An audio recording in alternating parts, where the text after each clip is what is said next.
Israeli army attacks two Hamas posts in Gaza. Israeli forces kill two Palestinians in Ramallah. Israel arrests 24 Palestinians in West Bank raids.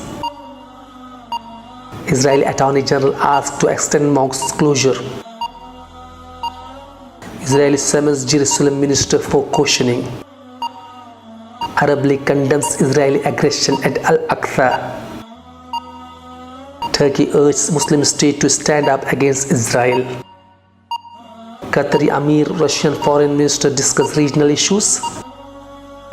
Egyptian photojournalist freed after 5 years in prison. Islamic bloc approves legal action against Myanmar. China to continue to help ease India-Pakistan tension.